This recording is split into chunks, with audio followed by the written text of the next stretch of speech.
வணக்கம். நான் ஸ்னேகா மோகன்தாஸ். ஆக்சுவலாக ஒரு ஈவெண்ட் போகிறதுக்காக காலையில் வண்டி புக் பண்ணிகிட்டு இருந்தேன். ஓகேங்களா, எனக்கு வந்து கேப் கிடைக்கல. ஸோ அர்ஜென்ட்டாக போகிறதுக்காக ஆட்டோ புக் பண்ணேன். போகிற வழியில என் ஃப்ரெண்டு ஒருத்தங்களை வந்து பிக்கப் பண்ணிக்கிட்டேன். நடுவில் பிக்கப் பண்ணும்போது அந்த டிரைவர் வந்து மேப்பை வந்து ஆஃப் பண்ணிட்டார். சரி, ஓகே, அவருக்கு ரூட் தெரியும் போல இருக்குது, போவாருன்னு சொல்லிட்டு நாங்கள் விட்டுட்டோம்.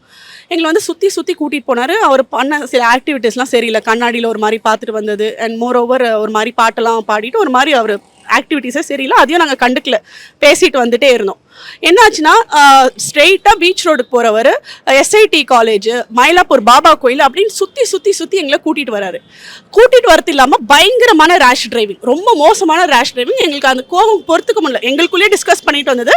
நாங்கள் வந்து கோவத்தில் கேட்டுட்டோம், என்ன வண்டி ஓட்டுறீங்க, இவ்வளோ மோசமாக வண்டி ஓட்டிகிட்டு இருக்கீங்கன்னு சொல்லும் போது, நீங்கள் கொடுக்குற 150 ரூபாய்க்கு இவ்வளோ தான் வண்டி ஓட்ட முடியும்னு ரொம்ப திமிரா பதில் சொன்னார். 150 ரூபாய் கொடுக்குறேன்னா நீ எங்கள் உயிருக்காக ஆபத்தில் நீ வண்டி ஓட்டுவியா அப்படின்னு கேட்கும் போது எங்களை வந்து ரொம்ப தகாத வார்த்தையில் அவர் பேச ஆரம்பித்தார்.